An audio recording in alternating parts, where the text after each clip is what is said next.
अपनी स्किल पर पूरा भरोसा हो, विश्वास हो, उतना ही जरूरी है। आत्मविश्वास तभी आता है जब युवा को अपनी एजुकेशन, अपनी नॉलेज, अपनी स्किल पर पूरा भरोसा हो, विश्वास हो। आत्मविश्वास तभी आता है जब उसको एहसास होता है कि उसकी पढ़ाई उसे अपना काम करने का अवसर दे रही है और जरूरी स्किल भी दे रही है। नई राष्ट्रीय शिक्षा नीति इसी सोच के साथ बनाई गई है। प्री नर्सरी से पीएचडी तक राष्ट्रीय शिक्षा नीति के हर प्रावधान को जल्द से जल्द जमीन पर उतारने के लिए अब हमें तेजी से काम करना है। कोरोना की वजह से अगर रफ्तार कुछ धीमी भी पड़ी थी, तो अब उसके प्रभाव से निकलकर हमें जरा गति बढ़ानी भी जरूरी है और आगे बढ़ना भी जरूरी है। इस वर्ष का बजट भी इस दिशा में बहुत मददगार सिद्ध होगा। इस वर्ष के बजट में हेल्थ के बाद जो दूसरा सबसे बड़ा फोकस है वो एजुकेशन, स्किल, रिसर्च और इनोवेशन पर ही है। देश के यूनिवर्सिटी, कॉलेज और आर&डी इंस्टीट्यूशंस को मैं बेहतर सिनर्जी आज हमारे देश के सबसे बड़ी जरूरत बन गई है। इसी को ध्यान में रखते हुए ग्लू ग्रांट का प्रावधान किया गया है, जिसके तहत अभी 9 शहरों में इसके लिए जरूरी मैकेनिज्म तैयार किए जा सके।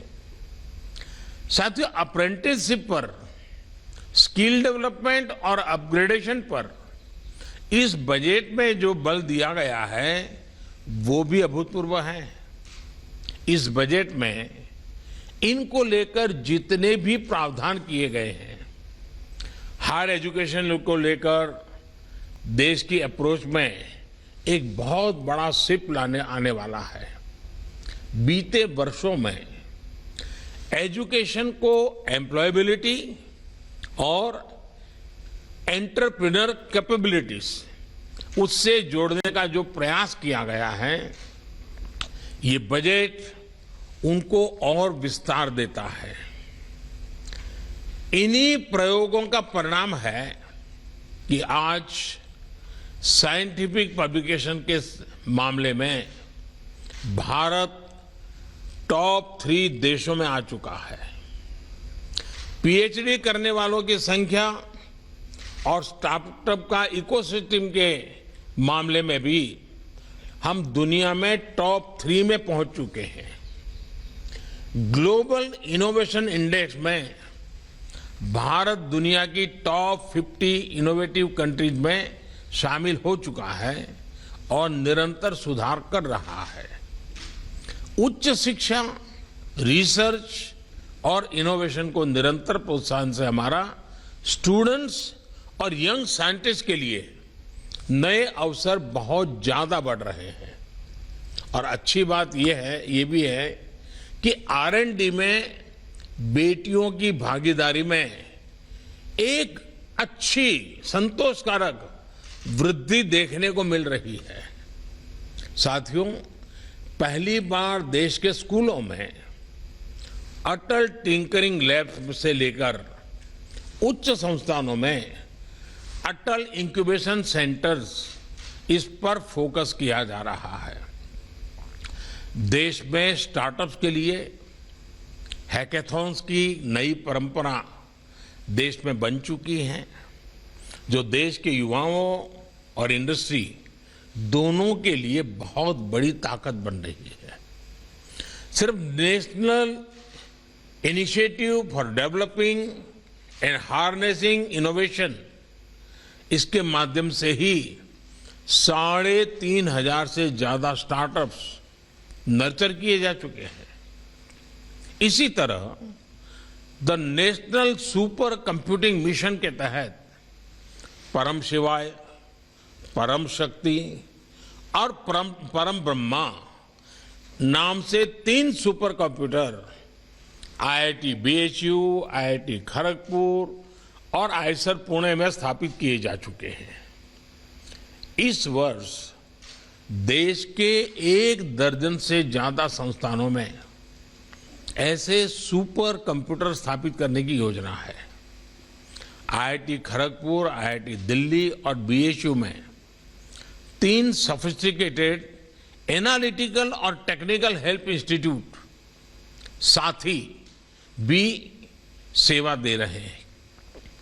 इन सारे कार्यों के बारे में बात करना आज इसलिए जरूरी है क्योंकि ये सरकार के विजन, सरकार के अप्रोच को दिखाता है।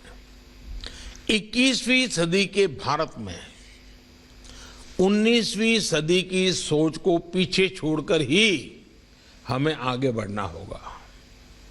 साथियों, हमारे यहां कहा गया है, व्यय कृते वर्धते एवं नित्यम विद्याधनम सर्वधन प्रधानम, यानी विद्या ऐसा धन है जो अपने पास तक सीमित रखने से नहीं बल्कि बांटने से बढ़ता है।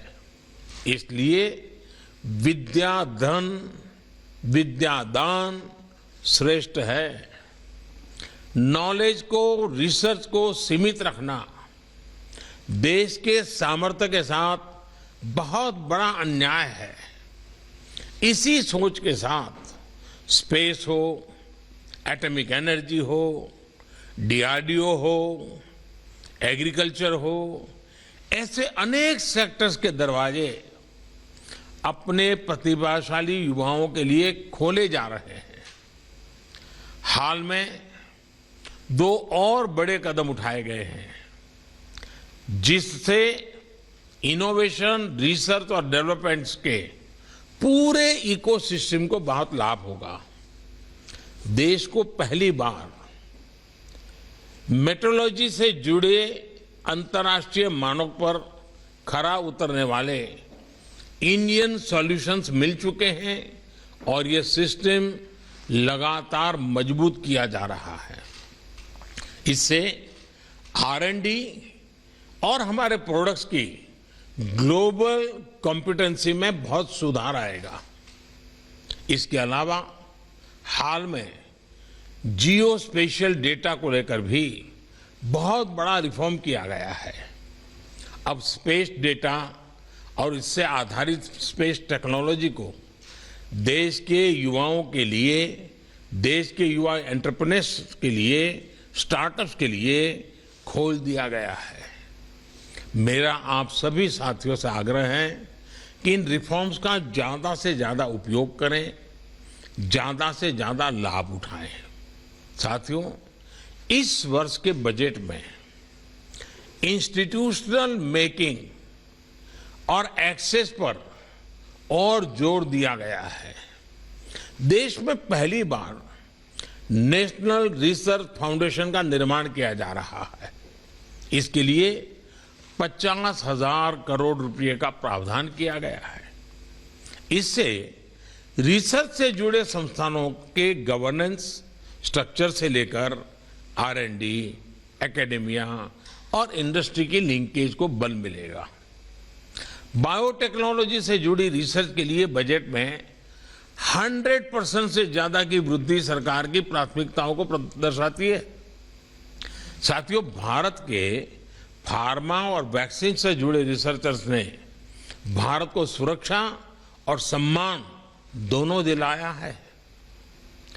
अपने इस सामर्थ्य को और सशक्त करने के लिए सरकार पहले ही 7 national institute of pharmaceutical education research को राष्ट्रीय महत्व के संस्थान घोषित कर चुकी है। इस सेक्टर में R&D को लेकर प्राइवेट सेक्टर की हमारी इंडस्ट्री की भूमिका बहुत प्रशंसनीय है। मुझे विश्वास है कि इस भूमिका का आने वाले समय में ज्यादा से ज्यादा विस्तार होगा। साथियों, अब बायोटेक्नोलॉजी के सामर्थ्य का दायरा देश की खाद्य सुरक्षा, देश के पोषण, देश की कृषि के हित में कैसे व्यापक हो, इसके लिए प्रयास किए जा रहे हैं। किसानों की आय बढ़ाने के लिए, उनका जीवन बेहतर बनाने के लिए बायोटेक्नोलॉजी से जुड़ी रिसर्च में जो साथी लगे हैं, देश को बहुत उनसे उम्मीदें हैं। मेरा इंडस्ट्री के तमाम साथियों से आग्रह है कि इसमें अपनी भागीदारी को बढ़ाएं। देश में 10 biotech university research joint industry translation cluster Urjit भी बनाए जा रहे हैं, ताकि इसमें होने वाले इन्वेंशंस और इनोवेशंस का इंडस्ट्री तेजी से उपयोग कर सके।